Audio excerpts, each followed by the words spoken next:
And welcome back, family, to Metaphysics on Your Mind. We're going to kind of move off of the orientation we had for the last, I think it was the last 5 installments. Who are you and why are you here? Obviously, the question was, we're trying to discover who we are. Once you discover who you are, then you're going to get a bit better insight as to, okay, now what? Why am I here? What's my purpose? So we're going to shift away from that a little bit because we're going to come back to it again as part of our thesis. One of our one of the planks that we have is that much of the Bible is actually alluding to, if not directly but indirectly, to meditation. And of course it's just done with symbols, metaphor, allegory, and parable. So we're going to shift back to Genesis, and we're going to look at the flood, the story of Noah, Noah's Ark, and the flood. It's going to take a few installments, of course, to do. But now that we've had some kind of a, for some people, an introduction into a little bit more of what meditation is about, I think going forward, especially with going with the story of the flood, there'll be a lot of utility, and you'll be able to make connections, I think, a bit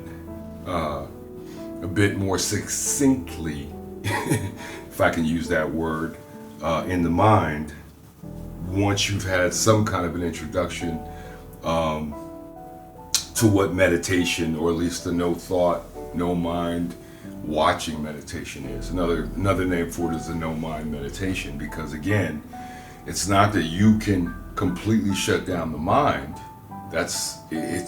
It's what you have control over is what you engage with, what you decide to attach yourself to in the mind. So it's also called that because, again, you're trying to get out of your head, so to speak, at least out of the lower. So anyway, let's shift over to Genesis. And before we get directly into the story of Noah, there's a genealogy. If you go to Genesis, let's say Genesis 4:17, this is right after, if you recall from when we talked about Cain and Abel. So right after Cain basically was sent out from the presence of the Lord and became a vagabond upon the earth. This is where Genesis 4:17 is where that picks up from when Cain was sent out of Eden. And here we go. So I'm just going to read through it, and then we're going to make some comments.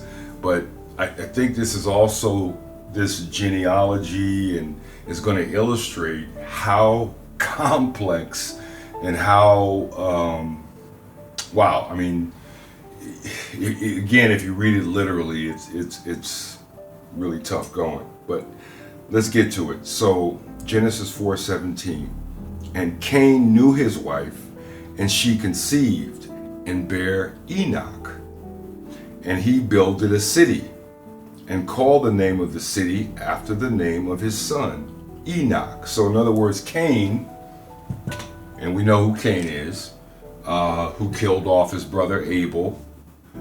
Cain has a son named Enoch. We're going to say this is the generational line of Cain. He has a son named Enoch, and then he builds a city. And we know that we're talking allegorically.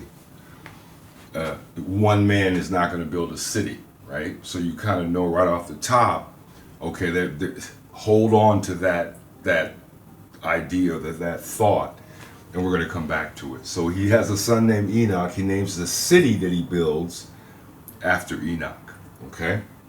So then there's just a straight genealogy after that. Now, bear in mind, this is Genesis 4.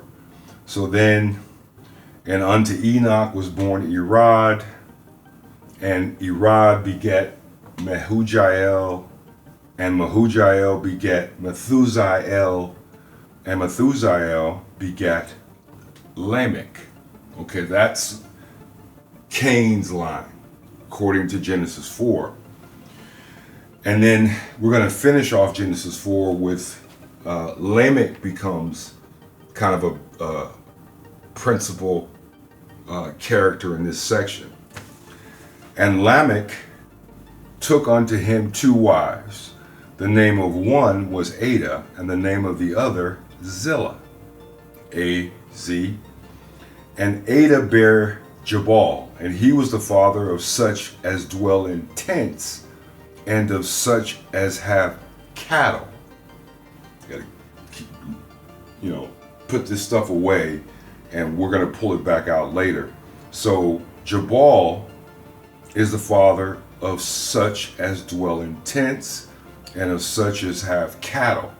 And we know when we talk about cattle or beast or whatever, we're talking about the animal, right? The animal nature, okay?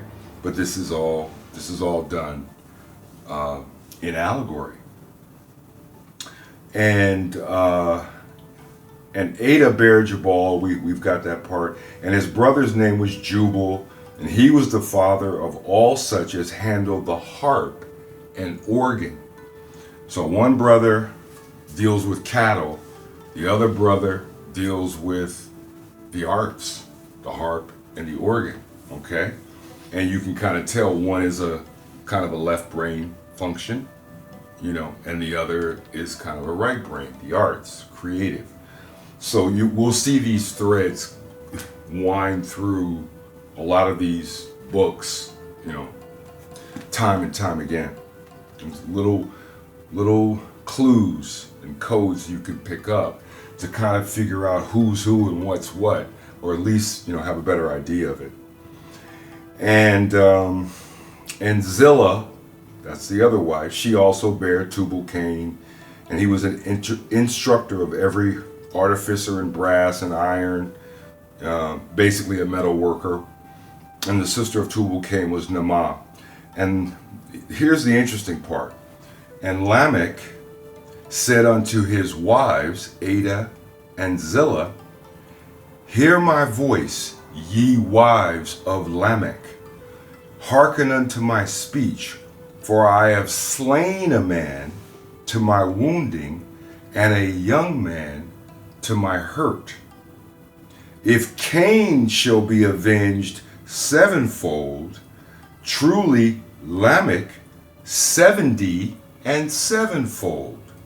So that's interesting. So Lamech is saying to his 2 wives that he's committed murder. He's slain a young man to his hurt. Okay? So remember, we're in Cain's line. Isn't that pretty similar to what happened with Cain? He slew a young man, he slew his younger brother, because remember we said that this is where things can get a little tricky. The soul or the light man or the male and female man, however you want to call it, was created first. And the physical man, or the man of the dust of the ground, as we know would become Adam, was second. However, when it comes time, and this is the proposition, to incarnate into a body, the soul can only come when there's a body. In other words, a fetus. Okay? So when you're reading this book, when it talks about the firstborn, it depends on the context, because the firstborn in some contexts is the spirit, because that is that which is made in the image of God. But in another context, exoteric context, meaning external, the firstborn is actually the physical, and the second born, or the child of promise, is actually the soul or the light being that incarnates into the physical.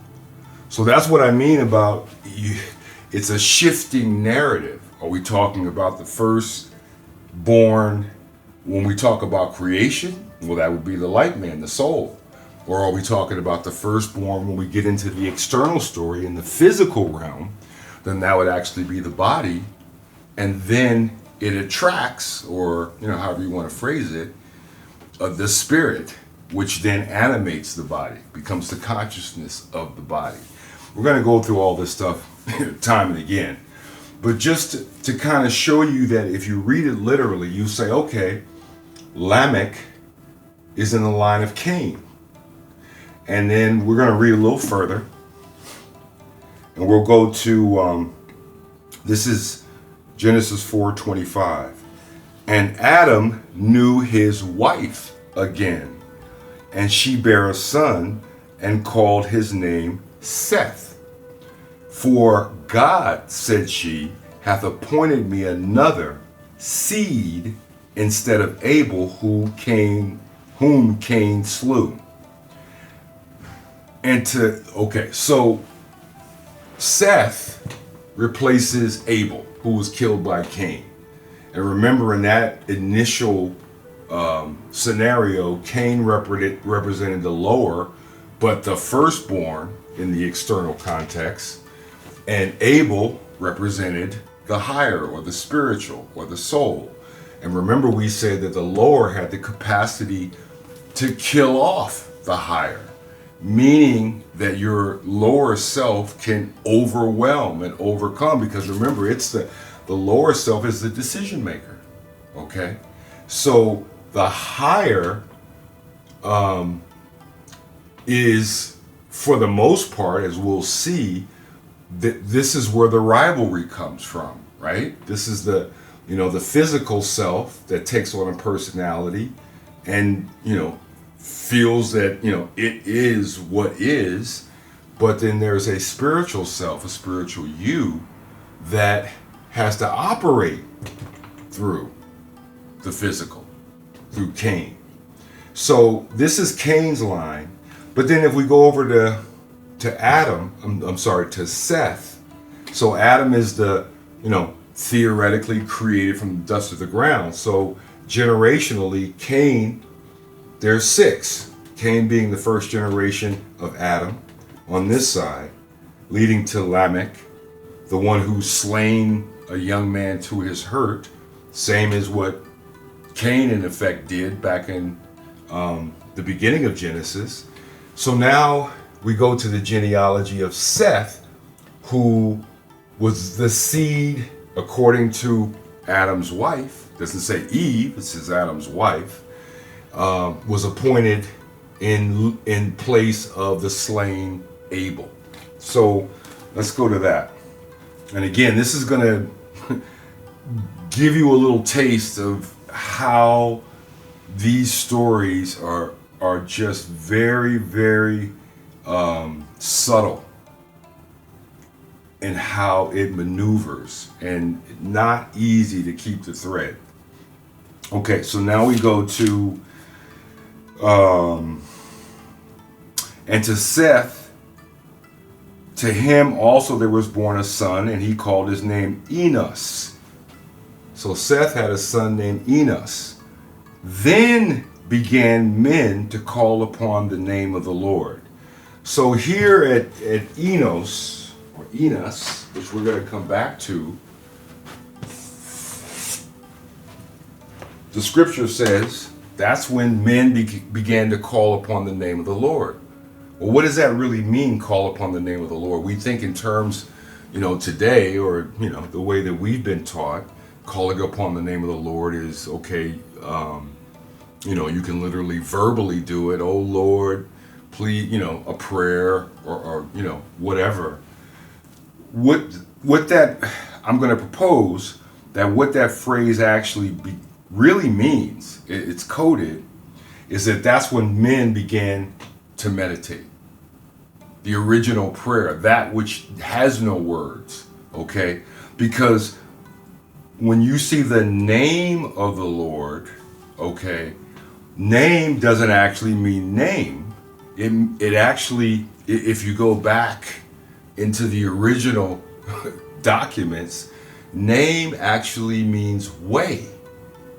Because if you think about it, when someone says your name and you're familiar with that person, if it's a friend of yours or a relative, the name of that person automatically conjures up in your mind their manner, their way, how they speak, how they seem to think. Okay? So calling upon the name of the Lord is in effect, when you go into meditation, you don't have to say a word, but you're actually calling on the way of the Lord. And the way of the Lord is actually in silence. So there's actually no speaking. That's a proposition. We'll come back to that. But I'm going to say that that is the first mentioning of men calling upon the name of the Lord. I'm going to say that that's when man, or according to this story, began to communicate with the divine. And I'm going to propose that that was in meditation. So let's keep going.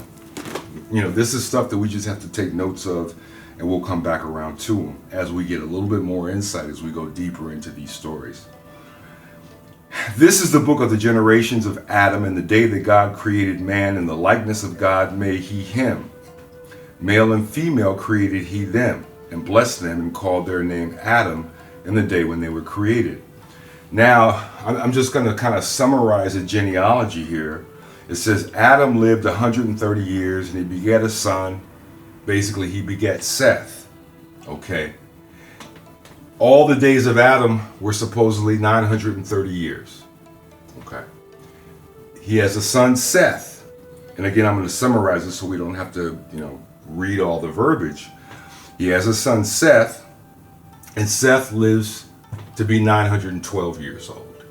And then Seth has Enos. He lives to be 905 years old. Enos has Canaan. Canaan lives to be 910 years old. Canaan has Mahalalel. He lives to be 895 years old. Jared, 962. Enoch, 365. Well, that's interesting because I thought Enoch was over here. Enoch, we thought, was the son of Cain.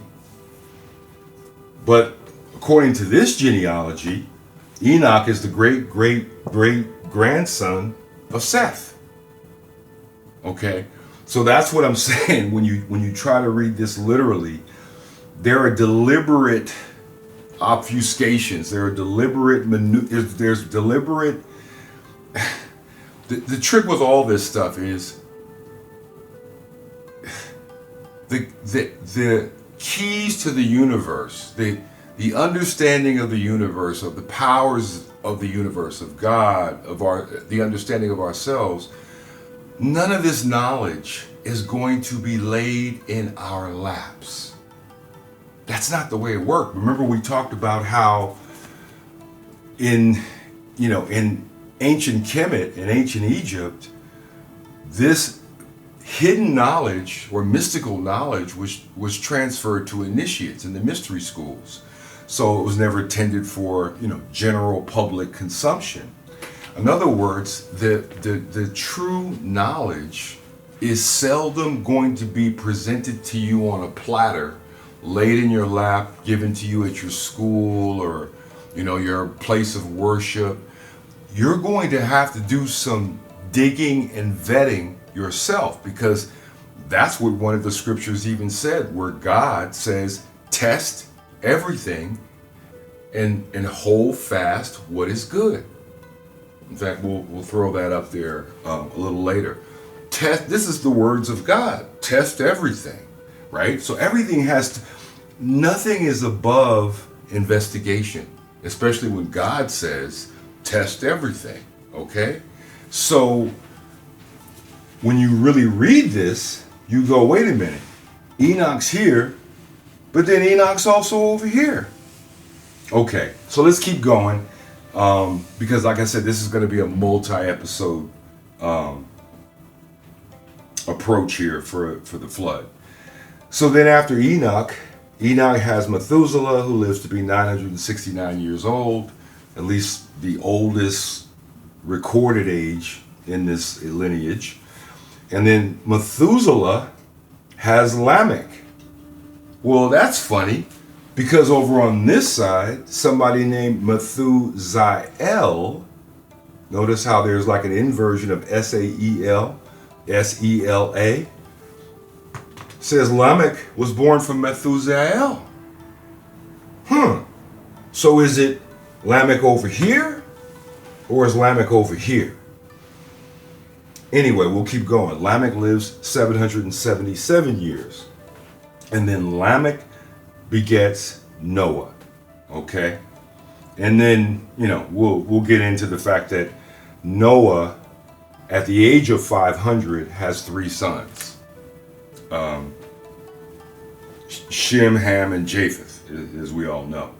So the point is, if you're trying to make this make sense on a literal level instead of a literary, which is different, level, Lamech's here and here, 2 different brothers, the progenitors, right? Enoch's here and here, okay? Then there's something about a city being named after Enoch. So, and then to go even further, there's a reason why in this line here, which this line is what leads directly to Noah, which is the story we're going into. Well, if you notice that from Adam, on this side, there's 6 generations. From Adam on this side, from Seth down, there's 9 generations to get to Noah. And there's a reason why there's 9 generations, because now we're also going to get into numerology. This story is going to bring us more into what we haven't had to deal with so much so far. But the reason why there's 9 generations, because in numerology, in mysticism, 9 is the number of consciousness. Okay?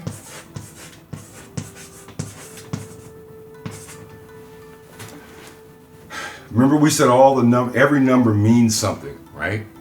9 is the number of consciousness. So that's why there's 9 generations, because this story that we're about to read is about consciousness, okay? Right? And there's a reason why almost everybody is living at least 900 years, right? All the way down, even this one, it's only 5 less than 900 years. I mean, what are the odds that, one generation to the next, they all get to live almost the same, 900 plus, except for Enoch, which we're going to go into, and that's a curious number, 365 years, and we'll go into that. Methuselah, and then Lamech, 777. We're going to go into that number because that has a meaning that ties back to Cain, which is why we thought Lamech was in Cain's line. So this also is to emphasize, besides that there's deliberate, maneuvering to make it very difficult for you to understand this without some keys and some, serious contemplation. There's reasons for that. There's also different writers. And time and again, you'll come across passages that are a little odd because they repeat prior passages. Remember, there were different writers and this was all compiled. Okay, so anyway, we're going to keep moving through it, but 9 is the number of consciousness. We're going to go through what all the numbers mean, but this is the one we're coming up to first, is as we go into the story of the flood, of the 9 generations from Adam to Noah, at least in this line, and then all these 900 plus year living patriarchs. with the curious exception of Enoch, which we heard, walk with God. We'll get into that. And Lamech with the 777. So when we come back in the next installment, we'll pick up more of it.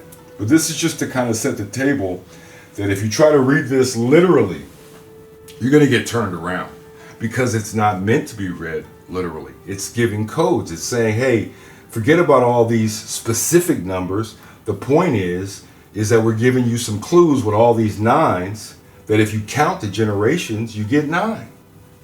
Consciousness. Okay? We're going to go into other versions of the number 9. I mean, you've heard of the number. Well, we'll go into in the next one. But that's what 9 represents. How do I know that? Because in numerology, you add numbers up. So you've heard of the 144,000. In numerology, you always drop zeros, right? Zeros have no value. You add up all the numbers. 144,000 adds up to 9. Those are the 144,000 that will be saved. Consciousness. You've heard of 666, so-called mark of the beast. 600, 6, 660 and 6. Add those up. 18. Then when you add those two numbers together, 9. It's consciousness. It's what it's talking about. Okay? And there's codes all through this book. We're not going to get into all of them, but there's others.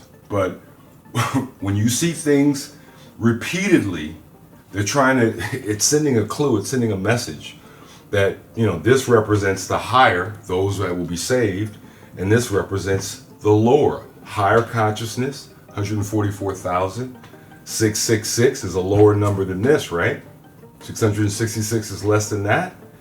And then when you add up all the numbers, 9. So this is like a lower consciousness 9 and a higher consciousness 9, because it's all about consciousness. So that's just a little, kind of intro as we get ready to go into the story of Noah. And like I said, we're going to pick up more numerology, and we're going to come back to states. We're going to come back to a lot of stuff. So once again, thank you for checking us out. And as we get, a little bit further in the story of the flood. Once again, thank you.